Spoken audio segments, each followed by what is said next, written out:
Welcome back, everyone. We are now at season 2 of the Level Up Your Wealth podcast. I'm one of your hosts, Marcus Howard.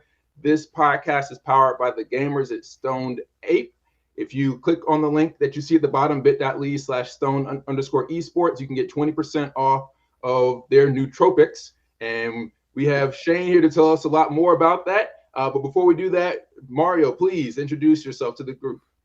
Shane, I need some help. I'm like a wannabe vegan, man. I'm a wannabe vegan.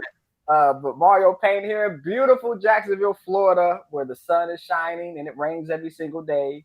But just happy to be here. Happy to talk to Shane, my Army battle buddy, right? So we'll let her have a conversation about that and also the vegan stack that he has. Well, it's great to meet. I didn't even realize that. Were you in the Army also?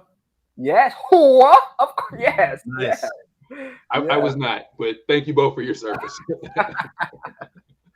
Well, it's great to be here. Thanks for having me on. Can you tell us a little bit about your background, how long you were in the military, and then we'll jump into a round of rock, paper, scissors. Yeah. So my name is Shane. Started my career off in the Army when I had no idea what I wanted to do. I actually met two of my co-founders in the Army. We were all three freshmen at West Point together, and we've been the closest of friends for going on 22 years at this point. I always knew I wanted to be an entrepreneur, just didn't know what that idea was going to be. When I got out of the military, worked in finance for a little bit, and then really was an entrepreneur for the rest of my career, starting back in 2012 or so. Spent most of that time working in technology though. And that was when I really started getting exposed to the idea of, esports in particular. And it's more of a recent phenomenon than anything. But, the last 6 years or so, I've been one of 4 people who've led a company called Weaver. And, our entire company had backgrounds in gaming. And, when we started Stoned Ape, which I'll get to in a second, the team and I were thinking, who are the athletes of the future? And, what is the most accessible sport? Simultaneously, mental health has always been a huge priority for us. I myself have experimented with countless, supplements, pharmaceuticals, even just to get that edge. As an entrepreneur, you're constantly trying to squeeze the greatest amount of performance out of your mind, really. But, things like Ritalin, Adderall, they're effective, but what cost do they come at? So when we were starting Stoned Ape a few years back, we were thinking, what segment of the market is really not being addressed? What are we really passionate about? And where do we think the future of, not just athletics, but, sports in general lies? And that's what really led us to, come to the formulation that we've got now and think about what market do we really want to try to help out? Yeah, I took some Adderall when I was in college just to get that edge as well. I had to remember the economics teacher. I think I skipped basically every day of the class except for the test days. And so I would take Adderall to like catch up on all of the classes that I was missing. And I would walk in late to the test because I was on the Adderall. I would like finish the test before anyone else finished and then get up and leave. And I think I had some of my classmates in my dorm. The professor was asking them if everything was okay with me. I was like, well, this is just how I was, trying to get that edge. But you're right. That isn't just because I did it doesn't mean it was wise or healthy. So it's great to hear that you and your team are thinking about, sustainability for people in general and health in general. And it's really kind of a vicious cycle that it puts you in when you're taking stuff like Adderall. Like I said, I think it's definitely effective, but the latter part of the day comes time to go to bed. Your heart's still racing. You're still amped up. You can't go to sleep. You get a terrible night's sleep after that. You're tired when you wake up. You want more. And it just kind of feeds into this cycle that over the long term, I think is really detrimental. And, to go back to how we started it, the very origin of what we're doing actually started with, my 4th co-founder, whose name is Naga. And he and I were, studying at grad school together. And, he came to me and he's like, I really want to start a nutrition company, but all focused on stress. And when you think of that vicious cycle of wanting to maximize the amount of energy you've got and focus and doing it at the detriment of things like sleep, it also just feeds into that stress response. So that was a huge part of what we were doing, trying to break that cycle.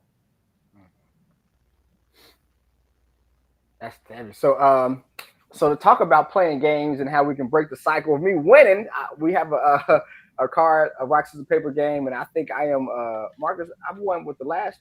Well, I lost last week. But we reported I was on the roll.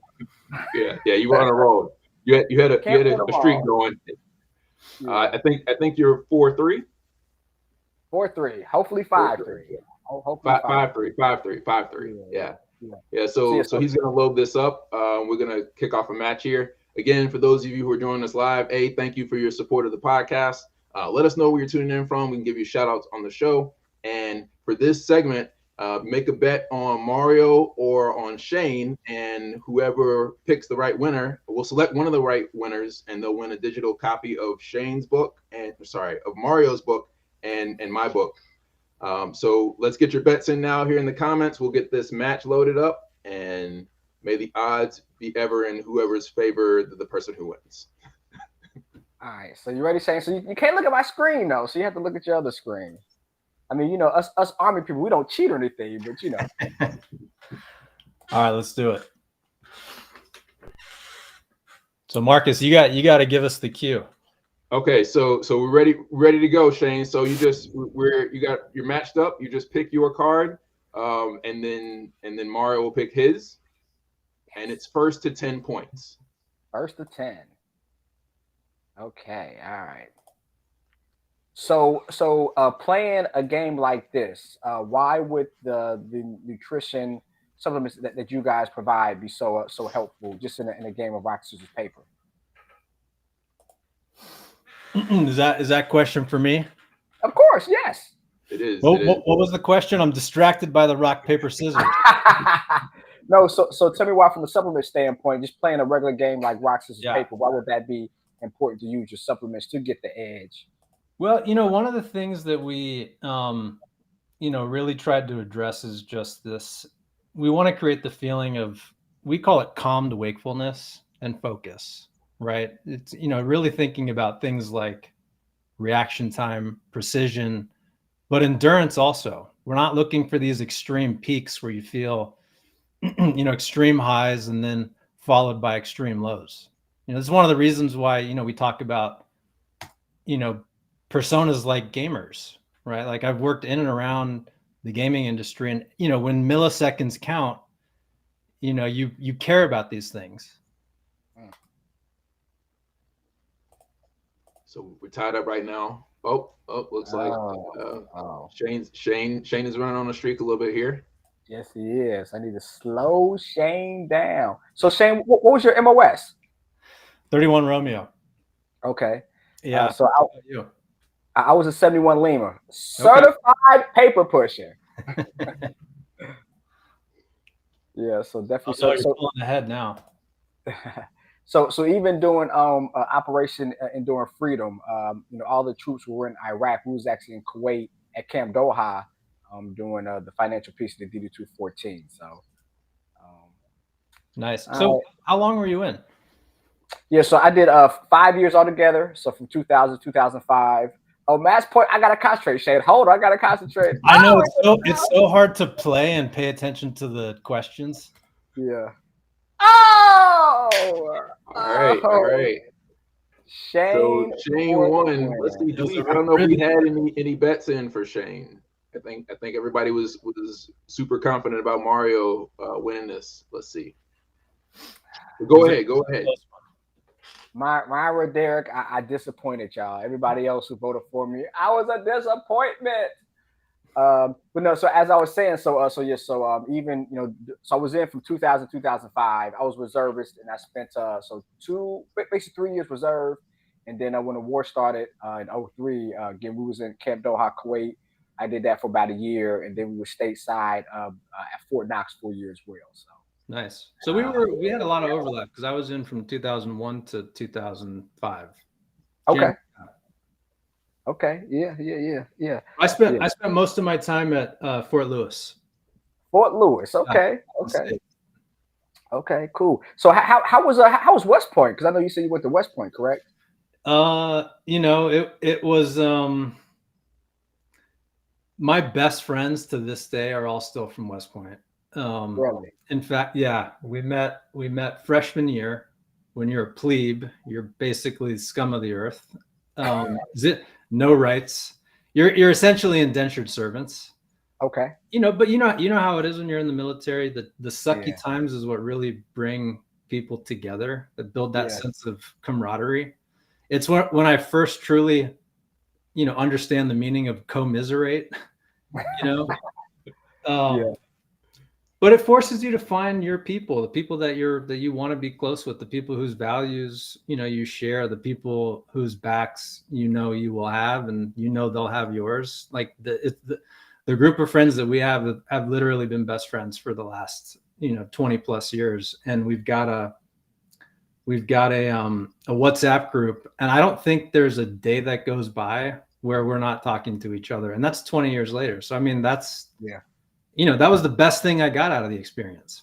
Yeah. And that's it. Always said that. So I was in, like I said, college when I was in the reserves, and same thing. I have friends. I went in 2000. Friends, we have a group text that we talk every day, anywhere from sports to we did like an investment together. We bought some property all together. So definitely to your point, it's something about kind of being in that environment where like-minded people that just trying to figure it out, trying to make it, just kind of grows together. So so tell us, with the supplement standpoint.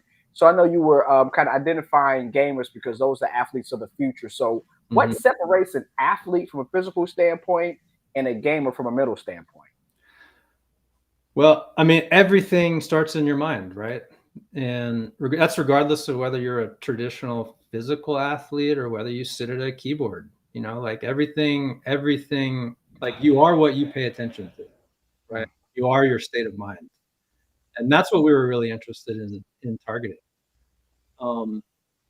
Like I mentioned, everyone on my team has experimented with countless different supplements over the years, and we found that we were taking a lot of supplements individually, various ingredients that we had experimented with, but there really weren't a lot of products that combine those together in an easy to take stack. And that's when we really started thinking, well, let's just make our own. And like I said, we've been friends for so long. We've always talked about starting a company together, and we wanted to do it, in an industry in which we were knowledgeable and had a lot of passion. But to answer your question, I mean, the difference is obviously a physical one when you're talking about traditional athletes and mental athletes. But if you're not taking care of your physical health as a gamer or someone who is much more cerebral in terms of your day-to-day life, it's going to affect your mental performance too. So I actually think the separation only goes so far between the two. And even though we're talking a lot about gamers, I think the reality is anybody who cares about mental health should would be a relevant audience for us. We're by no means focusing on esports or gamers to the exclusion of traditional athletes. In fact, one of the core pillars of what we're doing is it really does all revolve around trust and quality, right? Like a big complaint that we had, looking at different products in the market is like, the supplement industry is not FDA regulated, right? So you can essentially, to some degree, put whatever you want in these things. It's not regulated by the FDA. As a consumer, that's a scary thing if you're actually taking a lot of these supplements on a day-to-day basis. Just the bioaccumulation, like you just don't know what's happening when there's been literally no sign off, on a lot of the products. That was something that we wanted to address from the get-go. And, prior to starting this company, I tried wherever possible to only take supplements that were NSF certified for sport. That's it's a certification that if you're a professional athlete, Major League Baseball, UFC, like you are not allowed to take certain supplements unless it's got that certification or something similar. So we knew from the beginning we want that because those are also audiences that we want to help, and they're not gamers at all. Mm. So is that basically like the safeguard agency or community? Because you said it's no FDA approval. Because I see commercials like, the one with like Frank Thomas and Doug Flutie, like I see those, and I mean the marketing is incredible. I thought they Yeah. were FDA approved. So no supplements whatsoever. So vitamin C, vitamin D, that's not FDA approved either. I'll give you an example that my co-founder Naga talks about quite frequently. There was a test of mushroom supplements, I believe, on Amazon recently. Out of, I think, several hundred different mushroom supplements that were tested, something like 75% of them had absolutely zero trace of mushrooms in them at all, despite being, branded very much as a mushroom supplement, right? Yeah. So, a lot of products get by purely on marketing. I mean, the reality is every product needs to market, but a lot of them, you have no idea whether it's mushrooms or crushed up bird feathers. I don't know, so for the NSF certification for us, which the vast majority of brands do not do because it's very expensive, it's very time consuming, it means a few important things. Number one, what is on the bottle is actually inside the bottle. If it's on the label, it's in the bottle. Two, your manufacturing facility is inspected annually. And there's also no unsafe levels of contaminants or banned substances. And and all that's verified by a third party. If you don't have that, I'm not saying that every brand that doesn't have it is not a quality supplement, because I know that that's definitely not true. But it makes it much harder if you're a serious athlete, and especially if you're, taking these things every day, to know like what exactly is going in your body.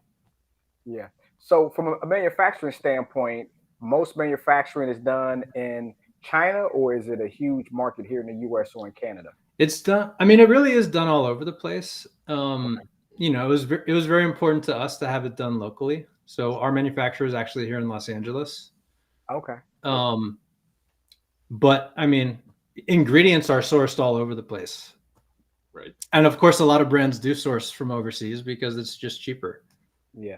Can you talk a bit about the stack? And if you don't mind, I'll share the screen so that people understand your philosophy of the balance of what you're bringing to the market. Is that okay? Yeah, let's do it. And then again, anybody, if you're joining in now, feel free to let us know if you have any questions for Mario related to wealth management or financial literacy, or for Shane about nutrition in general. And Jerry Singer said, "You are your state of mind." So accurate. So true. So true.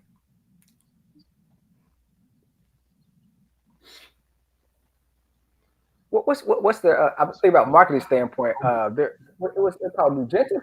Whatever. I mean, doesn't matter. They're not you guys, but it's like the tagline that they always use from a marketing standpoint. It's pretty genius. You guys have a tagline?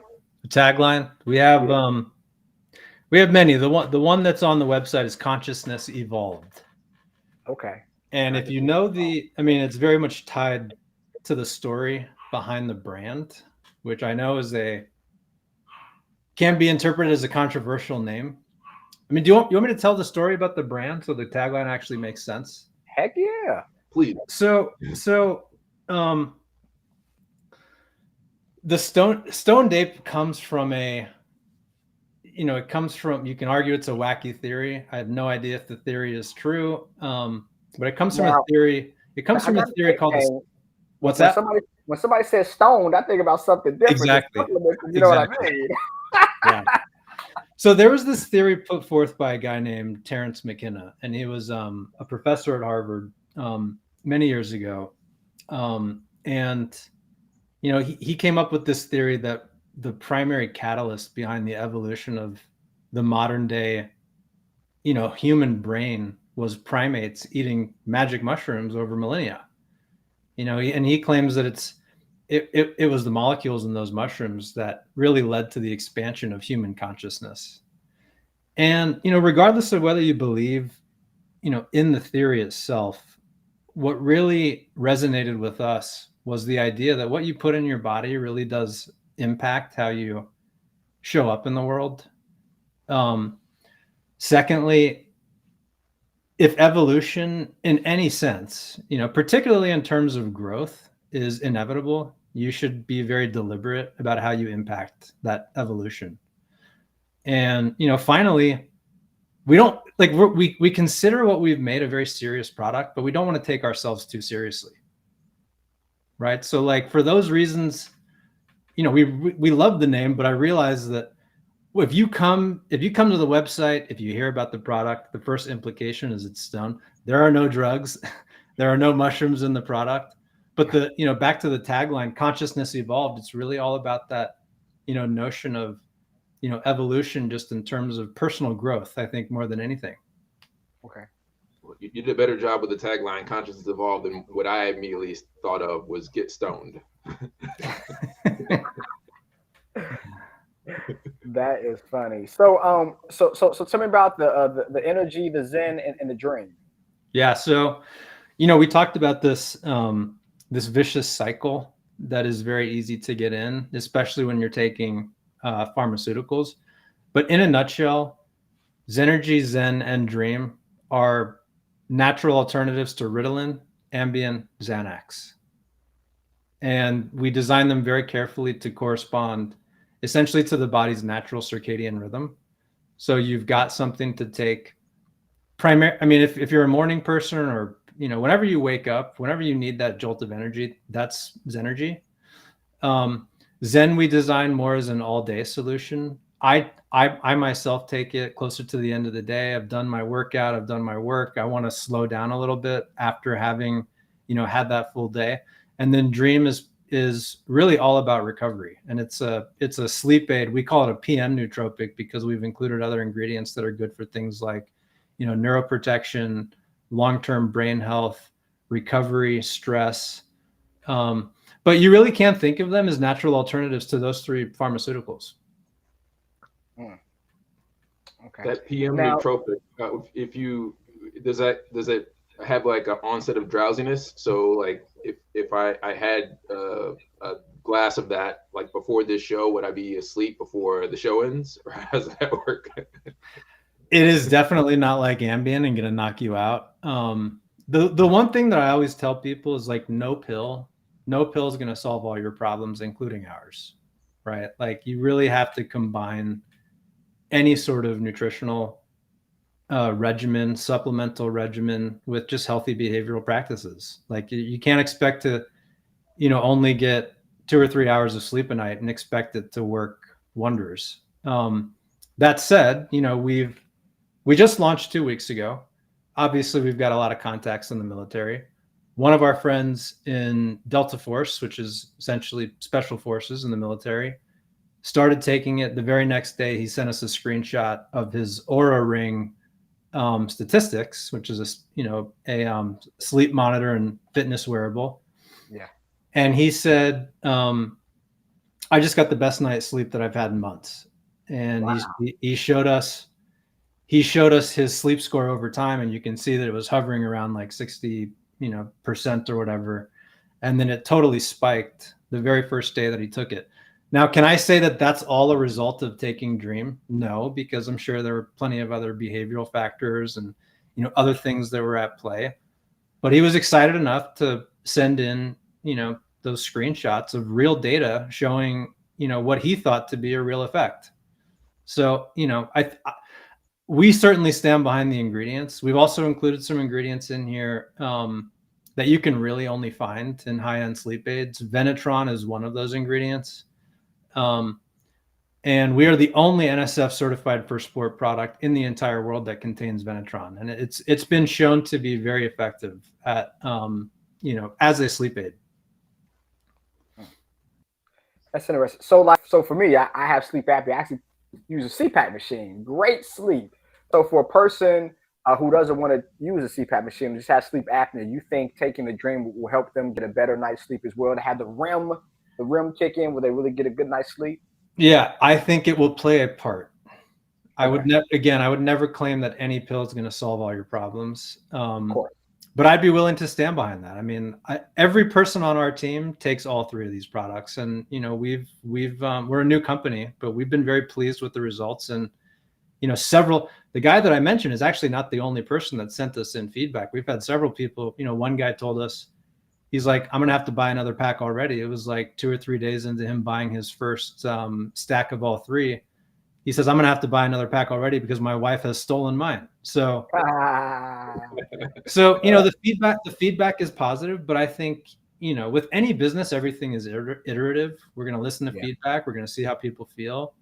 And then, you know, if we need to tailor the formula, but you know, we did a ton of research before we started this company. We looked at what other companies, you know, included.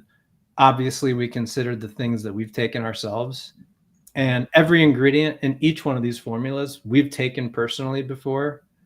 So, you know, from purely from an individual ingredient perspective, you know, we've had years of experience taking them with pretty good effects. It's why we wanted to formulate these in the first place. Yeah, yeah. Now, so from a industry standpoint, and we'll definitely get back to cover specific, but just from an industry standpoint, how big is a supplement industry? Is it a multi-million-dollar industry? Is it a billion-dollar industry? And kind of what type of specialization or footprint you think you can make in the industry as a whole? Well, it's definitely a multi-billion-dollar industry. I can tell you that. Okay. You know, one of the considerations that we had when, you know, Naga first came to me and said he wanted to start this company was, is it too crowded of a marketplace? You know, there are a lot of supplement brands out there. A lot of them do quite well. But what encouraged us to proceed again was, in our estimation, a lack of like true quality products. And my partner Naga says this all the time. Like, one of the missions of starting Stoned Ape was to bring the rigor of the pharmaceutical industry to the supplement industry. And there are other companies that I think do this really well. I really admire the company Thorne. There's other companies that I really admire, like Pure Encapsulations, but they don't offer the type of supplements that we're looking at here that are formulated the way we formulated them. And when we first started the company, there were literally 0 other nootropics that had the NSF Certified for Sport certification. So it's a very big industry. It's a very commoditized industry. But you know, I mean, our mission is to try to make an impact because we're focusing at the very top end of the spectrum when it comes to quality and trust. Because I think there's, you know, unfortunately, a lack of those types of products in the industry. Yeah, yeah. So with the industry that big and so many feet to the fire per se, people trying to grow and scale, you know, what do you think sets you guys apart? Well, I mean, we've talked about it a little bit, but the trust factor. Okay. You know, that by far, I think that is our distinguishing factor. You know, we are not going to sell something that we ourselves will not put into our body. Just period. We never would. Okay. I mean, we came at this from the perspective as consumers, you know, so we wouldn't sell something that we wouldn't take ourselves as customers.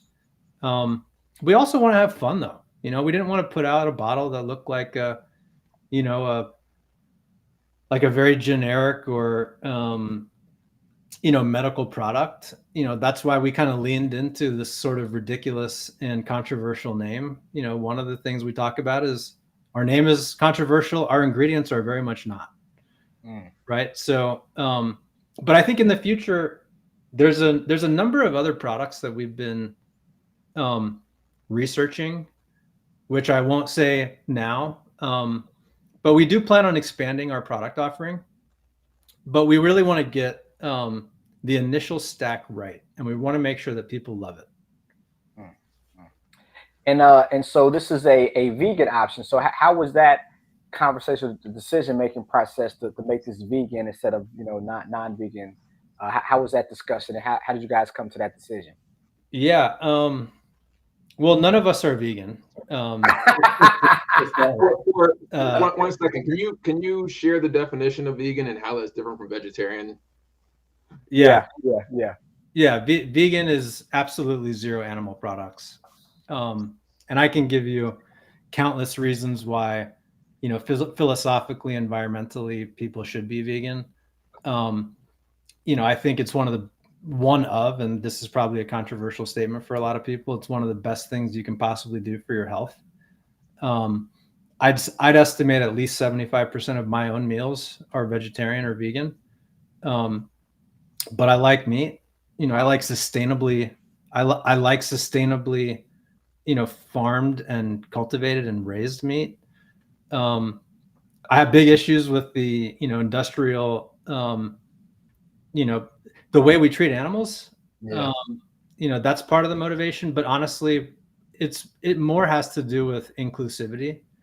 We don't want someone to be turned off by our products because, they're vegan or keto, which our products are also keto. Because we've got some trace amounts of ingredient, not even just in the ingredients or the formulation itself, but in the capsules, right? So it's really about inclusivity, making sure as many people who want to take it can, regardless of what their diet is. So correct me if I'm wrong, but it sounds like you guys are in a big industry, but you want to have a niche, and that niche is the vegan way, if I'm not mistaken. Well, it's less about vegan and more about being accessible to people regardless of what their diet is. you Okay. know and also, if you just look at the trends, more and more people are deciding to, if they're not going vegan, they're going vegetarian, or they've got Yeah. some diet, and we don't want to turn those people off. Yeah. I would say probably for like the last 4 years, I have probably been either vegan or vegetarian, probably for like 2 years, like off and on. And for whatever reason, like we can't stick to it. It's like something with like glazed salmon Yeah. or barbecue chicken that just gets me coming back every single time. The But funny thing is, when I first met my wife almost 10 years ago, she had not eaten a single bite of meat for, I think, 7 years. And then, wow. um, I think a year or two into our relationship, that totally changed. She started eating red meat. Now she is the one who's telling me, I really want a steak tonight. Mm, So I'll make her a steak. Now I'm the one in the family that's encouraging us to eat less meat. And she was yeah. she was a pure vegan before we met. Yeah. I think I'm the guilty person. My wife, yeah, I mean, she's it's like tofu's every day for her, but then she cooks for me and she takes a bite here or there. So my bad, babes, my bad. But yeah, that's interesting. So like from a scaling standpoint, I know you guys are new to the industry. You of course been using your own supplements, but new to the industry. So what does the company look like a year from now, 3 years, 5 years from now? Yeah. And then second question from a marketing standpoint, is it more word of mouth? Or are you trying to get it with the military to kind of help that way with your background? Is it more Instagram guerrilla marketing where you're doing a lot of advertisements? What does that look like to scale? Yeah. Well, I'll take the questions in reverse order. I mean, the military community it just holds a special place in our entire team's hearts. I mean, like, so much of our, identity is tied to being in the military and the experience that we had there. And, obviously mental health issues are an issue in that community. That's not why we started, but, to the extent we can make a tiny dent in that, we'd like to. Hmm. So obviously it's a really important community for us, just in terms of, getting exposure. We're a young company. We're all self-funded. We intentionally did not go out and try to raise a bunch of venture capital money, because we wanted to do things with a high degree of integrity, and not be influenced to make a lot of bad decisions, because everything came down to, like, shaving the most, cost, or getting the most margin out of everything. So that means we got to be creative with what we're doing and how we grow, and, the communities we reach out to. But for us, the military community is very organic, because that's where we came from. Hmm. Right. So of course, that's a important priority for us. And we've got a lot of enthusiastic friends who've been just phenomenally supportive. I mentioned a couple who sent us in, screenshots of their results. I think the holy grail of any marketing is word of mouth, Okay. and I think for us it means, leaning very heavily on networks that we've got extensive connections in. But it also really means, living up to the expectations that we set. If we say we're going to do something, we're going to do it. Okay. If we tell you that you're going to love our product and you don't, send it back, we'll refund it, right? Like literally everything about what we're doing is all based on trust. And I know talk is cheap, but I think to make people happy, you have to deliver on your promises. We've talked about esports and gamers. That's obviously an important community for us because I don't see a lot of, nutritional companies really paying attention to that community. I think they are increasingly so, but, when the most popular, I wouldn't even call it a supplement, but when the most popular products are things like Code Red and Mountain Dew, there's an opportunity for us to give you something that, could approximate the same, level of impact, but without all the sugar. There's no sugar in anything that we made intentionally. There's no flavor. We talked about gummies. We'll probably release some gummies at some point in the future. I didn't want to at first because I just don't want to eat the stuff that's inside them. Right. So, a year from now, hopefully we're still in business. I think we very much will be based on how things are going now. People are loving the product. And, we definitely want to roll out some new products. And I think most of the new products that we come out with in the near future will still be focused on mental health, different aspects of mental health. 5 years from now, we want to have a much broader suite of products to offer, and products that are, span the spectrum of, nutrition. Okay. And gaming specifically. So what type of initiative? Sorry, what did you say, Marcus? It's a little wonky here. I was gonna say, isn't Naga? Doesn't he have a degree in nutrition? Yeah. So Naga and I met. We were in grad school at Stanford. Together, and we were both doing an MBA. And he was doing a joint program in food science. That's cool. Sorry to interrupt. And then No. That's a great question. Stanford. Just go ahead and drop that on us right there. Stanford. Okay. How was? We'll roll that back. How was life and time at Stanford, being around so many entrepreneurs, like-minded people? How was that experience, and how do you think that allowed you to kind of be here to create your own company? Stanford was great. I mean, the people there they're phenomenal. And I was doing a MBA program there, which is obviously business focused. But I think one of my favorite things about the Stanford community is that it's not just a bunch of bankers and consultants, which I have zero issue with. I was a banker at one point in my life. It is a very diverse crowd, and I mean that in the broadest sense possible. There's, I think, something like 30% of the class or 40% of the class were former engineers. You've got Navy SEALs, you got a lot of military people like myself. You've got people who are entrepreneurs. You've got, people who are former professional athletes. It's a very diverse group of people. And I think 40% of the class is international.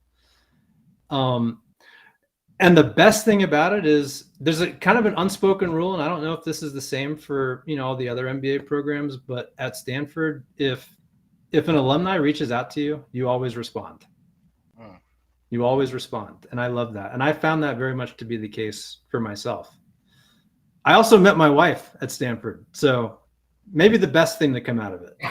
There we go. Clean it up, Shay. Clean it up. So how was that experience? Because, like you're in a room of like just super, super smart individuals. Like, was it intimidating at time, or how did you feed off of that? The people's level of sheer intellectual horsepower is definitely very noticeable, and it can be intimidating. I remember hearing a story from a friend who said that when she was touring the school before she had gotten in, she was with another girl who was on the same tour, and the girl had to go into the restroom and she started crying because she felt so intimidated by, the class, which maybe paints a bad picture.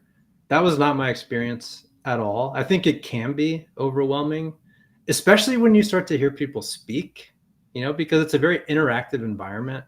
You're not just listening to lectures sitting in your seat. Like, you are expected to participate. And when you hear the things that come out of people's mouths and how thoughtful they are, you really aren't in it. You really realize that you're in an environment that, if you let it, it will truly elevate you. Yeah, that's interesting.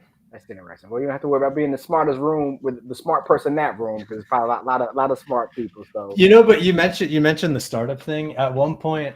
And sorry, I've been losing my voice all day, if you can't tell. But one of the funny things I remember is the dean of the school. I can't remember if it was first or second year. They put out a notice to the entire student body at the business school saying, "Stop working on your startups. Do your homework. Do your homework." That's funny. And yeah. I think that is somewhat unique to Stanford because, it's right in Silicon Valley. It's got a reputation for startups. You get a lot of people go there because they want to start a business. And I have a lot of classmates who've started very successful businesses now. So it's a great community. Yeah, and to that point, from a connection standpoint, since you are right smack in Silicon Valley, you probably have all the angel investors and VCs that you ever want to meet. Yeah. Well, they come to class. Some of them teach the classes. Really? Yeah. Oh, that's interesting. That's interesting. All right, so back to gaming though, right? So again, we talked about 1 year, 3 year, 5 years. From a gaming standpoint in particular, what are some of the initiatives and what are the marketing things that you guys are going to get into to really focus on gaming and gamers in general? Well, sponsorships is the first thing that comes to mind. Okay. There are a few teams, which I won't name, but there are a few specific teams in various leagues who have made a point to talk about things like mental health. They represent what I think is a perfect partnership, just purely based on, interest level in that space. But we're under no illusion that this is going to happen fast. It's all about selecting. It's the same with hiring people. You build a strong nucleus and you build out from there gradually. I view the same thing in terms of marketing and partnerships. So sponsorships will be, big for us coming up pretty soon. We'll be attending a few different expos. We're going to go to one called MCon, which is not a gaming expo. It's more of a military convention. But there are several gaming conferences that we'll be showing up to. And then of course, working with, doing influencer marketing. Nowadays, you really can't, grow a business on social media without having people talk, about what you're doing. So that'll certainly be a part of, our strategy. Right. Okay. Influencers. And Marcus, you can chime on this because I know from a esports standpoint, I know like the teams are not as what they were. So how do you think that marketing thought will connect with gaming teams? I think that there's a strong opportunity. Great question. Strong opportunity to do rev share with the teams. I think in the past we have seen in esports is a bunch of brands say, "Hey, I'm gonna, for lack of a better example, pick on FaZe Clan. Hey, we have 500 million people in our aggregate audience, so you should sign us this 7 or 8 figure sponsorship deal for 2 years." And then may or may not deliver on that deal once they've already gotten the check. And I think that unfortunately a lot of brands have been burned in the process. Yeah. So I think a rev share opportunity aligns interest and goals, right? If they want to generate revenue, then they need to get to work making value for the brands who put their dollars into sponsor. So maybe some lower amount of initial sponsorship and then rev share, I think, is what the industry needs to put more responsibility and accountability back on the esports organization. Yeah, and we've heard some of those horror stories, which makes us, very much want to take kind of a, measure twice, cut once type of approach. Like we're not interested in growing at all costs. It's really about finding the right people who share your values and you can trust to live up to their end of the bargain, and I think that just takes time to do. Yeah. And the other part of that is that smaller organizations have, I guess, counterintuitively stronger relationships with their community. because it's not just like a number on an accounting sheet, right? So if you have a community of 30, 40, 50, 100,000 people, there's a chance that the individuals in that organization know and interact with on a daily basis some of those individuals, even if it's a subset of that 1,000, 5,000, 10,000 out of 100,000. Yeah. You've got 500 million, right? Like you just basically, it's just a number on a sheet. Yeah, I agree. Yeah. What are so like I know we see like a lot of tournaments, right? So percentage wise, how many participants you think are taking supplements like Adderall, for instance, in the gaming tournament? It's hard for me to get. I mean, it would be a total wild ass guess, and I don't want to throw out something that I really have no idea. But anecdotally, I've read countless reports and articles that say that it is rampant in the industry. I know some leagues have started to drug test for it. Really? That's what I've heard. Wow. Okay. Yeah, I've seen some issues in the Call of Duty League about that, and I imagine that it would be even more like prevalent in a game like what am I thinking of? League of Legends, where like number of key entries per second matter. Yeah. Well, you probably see more and more use in that. I mean, you probably know better than anyone. Down to the your keyboard. People are buying equipment because it's got it's milliseconds faster than others, right? So people do care about those edges, however slight they may be. But for me, it also goes back to the certification, right? So like, if these gaming leagues do start to implement similar restrictions, particularly around things like drug testing, we want to be a reliable source that you can go to because it's got the mark that traditional, professional sports leagues count on. There's probably a lot of potential there as well. As we talk about esports trying to become a mainstay at the Olympics, right? And that's something that the esports space has been clamoring for years. Yeah.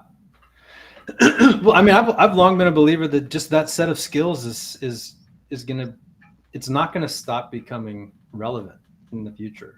Like on the contrary, it's gonna become even more relevant. I mean, in the military, like think about how much is done behind a computer now, and how much more will be done behind a computer in the future. Yeah, no, that's true. Now, that definitely how wars quote unquote are won are a lot different now than what they were when me and you joined the military 20 years ago. Nevertheless, World War I, World War II. So imagine combat 5 years from now, 20 years from now. Yeah. So yeah.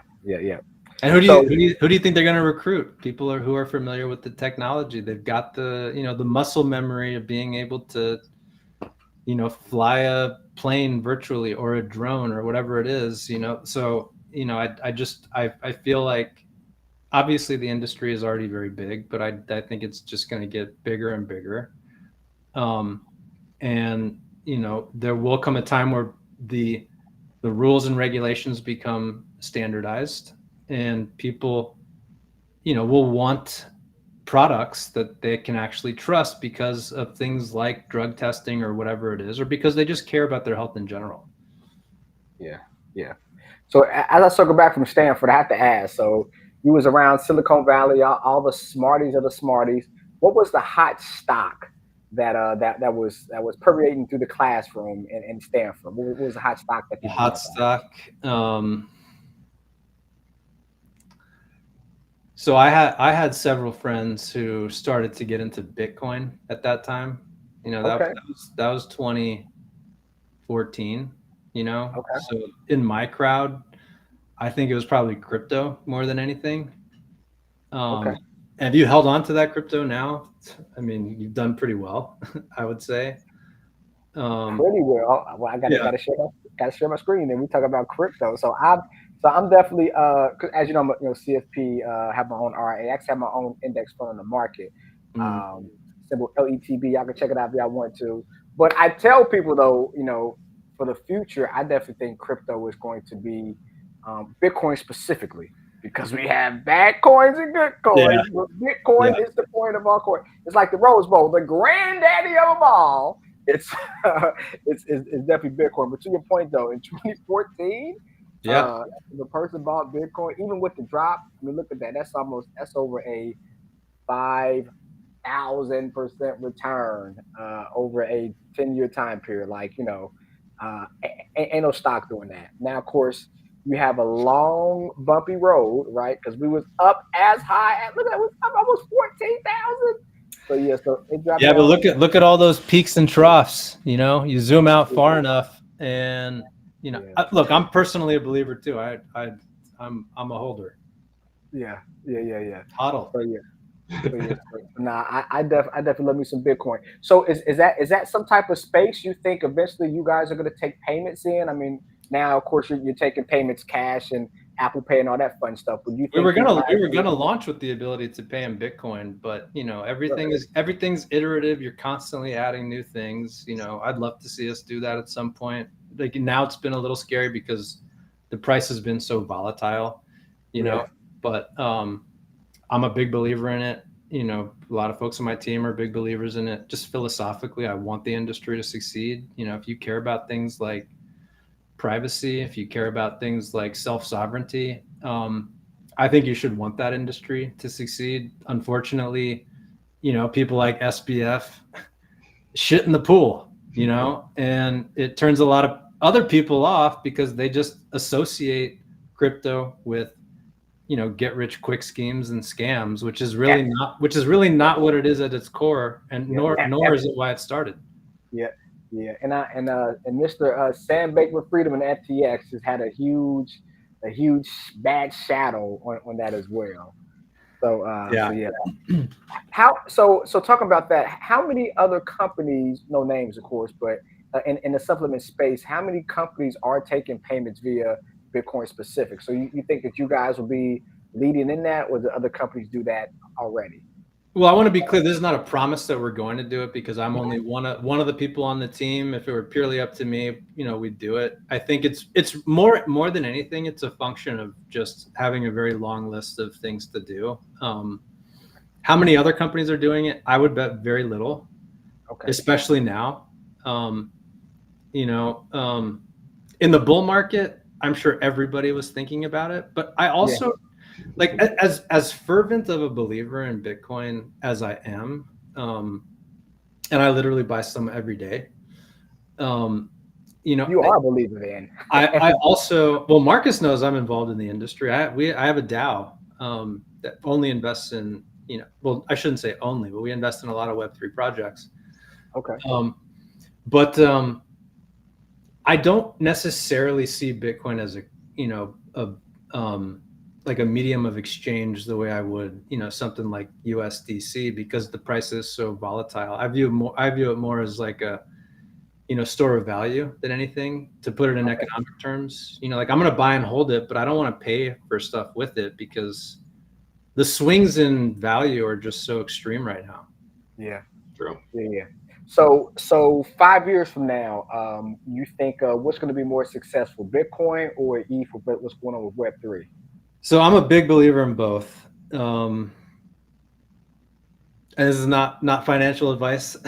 Yeah. I was going to find financial planner. I ain't giving no advice on the internet. Standard crypto disclaimer, which I haven't seen a lot on Twitter because everyone's talking about AI now. Yeah. If you twisted my arm and forced me to choose one, I'd probably choose Bitcoin just because, it's got the belief, more than anything. And I think that's what any currency must have. And it's the OG crypto project, where most of the interesting things happening. There's ordinals happening in Bitcoin, which is very controversial for a number of reasons, but Ethereum is really an ecosystem. It's just so much more than a coin, and I think that is really interesting and compelling. And I know a lot of teams personally that are building on the Ethereum chain, but they've also got a lot of competition from other, purpose-built blockchains. So if you force me to choose one and I'm just thinking, where can I park my money and not worry about it ever again? and I had to choose one, probably Bitcoin, but they're also totally different. So it's, you know, in some respects, it's apples to oranges. That makes sense. I noticed on your logo, and I don't know if this was intentional or happenstance. Everything on the logo is intentional. Okay, it looks like the buttons on a gaming controller. Exactly. Okay, all right, cool. Yeah. That's awesome. Yeah, we talked about this earlier. I think that there's going to be a major push for teams not wanting to burn out their players, so they can, get more value from their investment into the players. And we even seen evil geniuses, in the last year, reports from players just kind of burned out because of being pushed too hard and probably poor diet, poor just health and wellness regimen as a whole. Yeah, I mean, burnout is real, and that again, that's why I think no pill, including ours, is going to solve all your problems. And I think the key to avoiding burnout really more than anything comes down to your daily regimen and how you're treating your body. Like I'm a huge fitness fanatic. I'm really big on nutrition. It's all of those things together. I think that more than anything influences your state of mind. In fact, you could do all those things and never take, supplements like what we've designed, and I think live a really happy and focused and fulfilled life. Our team wants that, extra edge, because I do think we've read the research reports, and not only that, but when we formulated our products, we looked at what the competitors were doing. We looked at all the ingredients that they included. We looked at the research, and it's like, okay, for this ingredient, the clinical research says it's effective when it's like 300 milligrams or above. You look at the competitor, it's advertising that ingredient, and it's like 25 milligrams, right? So like for us, you have to take them in the appropriate doses, which we were very careful to do. But with burnout, it really is a holistic thing that you've got to do. Are you sleeping well? Are you focusing on the right things? We talked about like you are what you focus on. Are you focusing on negative thoughts, positive thoughts? Like that impacts you just as much as anything you could take as a supplement, So with burnout, like you just got to do the basic things first, I think, and I've read reports of plenty of, people dealing with issues, and it's not just gaming, by the way. Like as an entrepreneur, a lot of my peers who run their own companies face the same thing. They don't think about the longevity of the experience. It's like, it's not a sprint, as they say, it's a marathon, right? You got to pace yourself. Mario, we lost your audio. he's pantomiming here. He's some sign language. Yeah. Okay. Yeah, you can jump back in if that helps. Shane, do you see opportunity for this in tech environments? Absolutely. Where essentially like this becoming a replacement for coffee? It certainly can be. In the Zenergy product, the AM Nootropic, there's the same amount of caffeine in that product that there is in a cup of coffee. So definitely.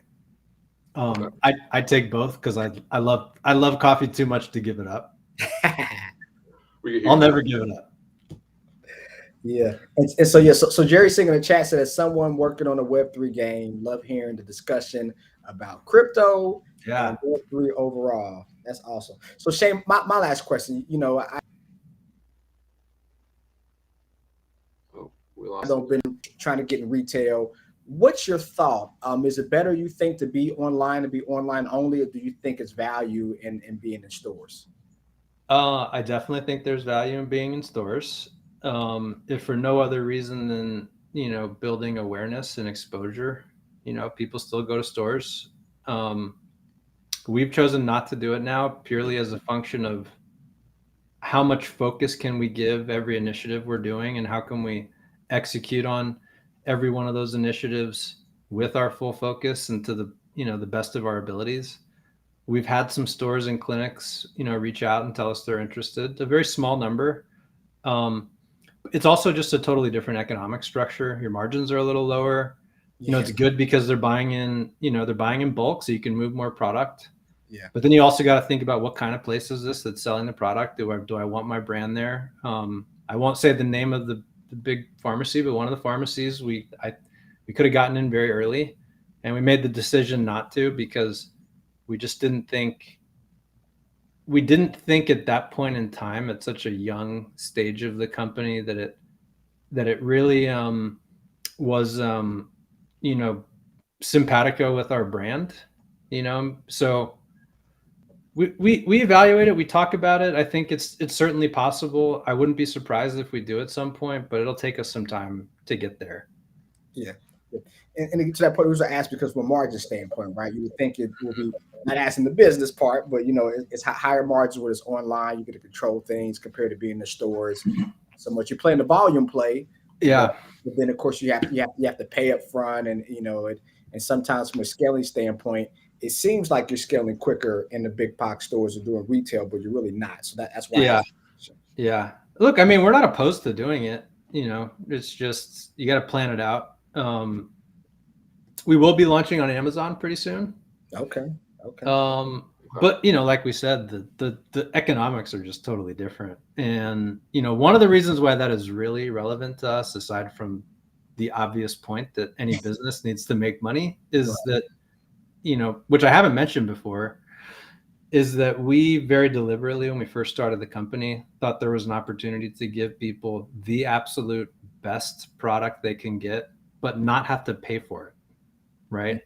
So it's high quality, medium price point, not high quality, super high price point. And I've seen a lot of products that purely from a formulation standpoint are definitely inferior to ours, and they're charging 2 or 3 times what we charge.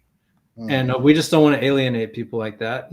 Like to spend $40 on supplements is not cheap. Unfortunately, we base it on our costs. We sourced all the best ingredients, the best forms of the ingredients. I don't know if the audience, knows what bioavailability means, but there are different forms of every ingredient that you can take, like magnesium, for example. So we have a very specific form of magnesium, which has been shown to, promote a range of different health benefits. But if you read the research, magnesium bisglycinate is one of the most bioavailable forms of magnesium that you can take, which means that your body can actually absorb it a lot easier than other forms, right? So because of that, the cost is high. We don't want to pass all that cost on to the customer, but we can only do so much, So yeah, of course. So retail for us is like, well, I don't want to charge 60 or 70 for what we're making. I want to try to charge as little as we can. Yeah.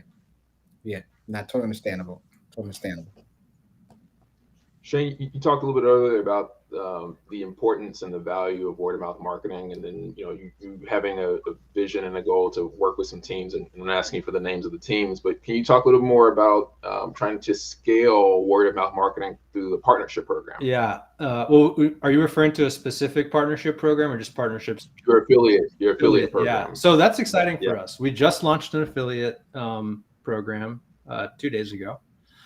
I don't know if we can paste the link here, but that is open for literally anybody to sign up for.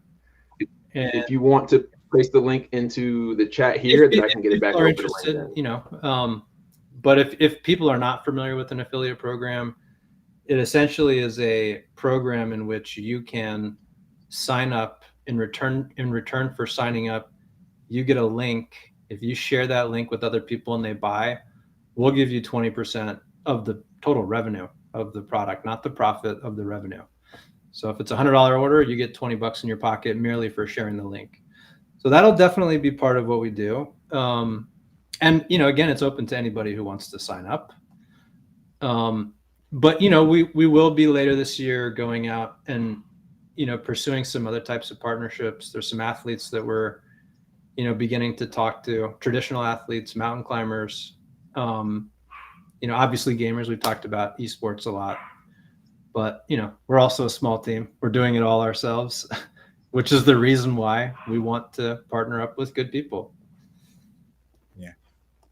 You know. Okay. Yeah. If you have that link, I'm happy to add that into the chat. Yeah, sure. So that people can get access to it. You know, definitely from a partnership standpoint, I think partnerships are definitely key. I mean, you can do a lot more with people in the team that help, outside people from the team to help as well, compared to doing it all in house. So, yeah. You know, it's like they say, if you want to go fast, go alone. If you want to go far, go together. Yeah, there we go. There we go. There we go. I'm not even sure where Excellent, to paste. So you're gonna here, Marcus, but yeah, in the private, this is a private chat here for this platform the three of us are on, and then I can get that kicked over to LinkedIn. It's all yours. Thank you. All right, so I'll add that in the chat for those of you who are listening. When this goes out to the podcast platforms tomorrow, where you won't be able to see the link in the LinkedIn chat, or if you're on Twitch, YouTube, Facebook, Twitter, the other channels, the website is https://af.uppromote. That's uppromote.com/stoned8/register. So if you go to that website, you can register to be a part of the affiliate program. As Shane said, 20% of gross sales. So great opportunity, especially again, if you are an esports organization or a gaming organization or any kind of sports or athletic organization, school, you have close ties to your community. And your community may be customers of this product anyway. It makes sense for it to potentially be a fundraising opportunity for you. And sorry, the URL is so complicated. We'll work on that next time. No problem. So thank you so much for your time. This has been awesome. Learn a little bit more about health and wellness, and we had crypto conversation, which is always fun. Before we go, can you do us two favors? Number one, if you'll let us know, out of the people who commented in the chat today, who would you like to win a digital copy of my book and Mario's book? And then after that, let us know how we can continue to support you, follow your success, and the company's success at large. That's a lot of pressure. You're gonna make people hate me for not picking them, but I'm gonna go since this person Myrna was a fan of Mario for the rock paper scissors. I think she should get rewarded for her early support. Excellent. And then it's a toss up. Yeah, so it's just one person. We'll send them copies of both books. So you only had to pick one person. Yeah. Okay. And then beyond that, where can we continue? Jerry and Can. Sorry if I said your name wrong. And Jerry. He had some great comments. He was my go-to next, but Jerry. Okay. Well, you know what? Since we didn't have no one selected you as the winner of the rock paper scissors game, Jerry, you also win a digital copy of both books. Well, I really appreciate it, guys. This was fun. Thanks so much for having me on, and thanks to everybody who tuned in. Excellent. So again, before we go, if you don't mind, just a couple shameless plugs, where can people find you, follow you, support you, find the company, follow the company, support the company? So Stoned Ape Inc. is definitely the name you want to remember. That's just Stoned Ape the way it's spelled, INC, and it's the same name across all social channels: Twitter, LinkedIn, Instagram, TikTok. Stoned Ape Inc. That's the one you want. And then if you want to find us online, it's stonedape.xyz. Excellent. And then Mario, where can people find you, follow you, support you? Yeah, very easy. So Painful Profits, PAYNEFUL Profits. Please follow. Try to get to 11,000 followers as we keep this trend going. Of course, if you have any financial advisor information or questions that I can help with, Toms Financial, TOAMS Financial.com. Excellent. And then if you're still watching, thank you for your support. As a reminder, if you go to https://bit.ly/stone_esports, you can get that 20% off your order of the stack. And be sure to support and follow Stoned Ape. Again, proud sponsors of this show, this episode, and the season. So thank you all for your support. We will see you next week. Our special guest is Amir Satvat, who is the LinkedIn top voice for video games. He has nearly 50,000 followers in his community, a host of resources. He's helped over the last year where there's been a 10% reduction in staff from layoffs and companies folding. His community has helped recover jobs for 5%. of the community. So he's basically cut that loss in half from what we've experienced as an industry over the last year. So really excited to have that conversation. Shane, thank you again for your time. Look forward to seeing the continued success of your company. And thank you all. We'll see you next week. We can help you level up your wealth. Y'all have a great evening. Thanks so much, guys. Take care.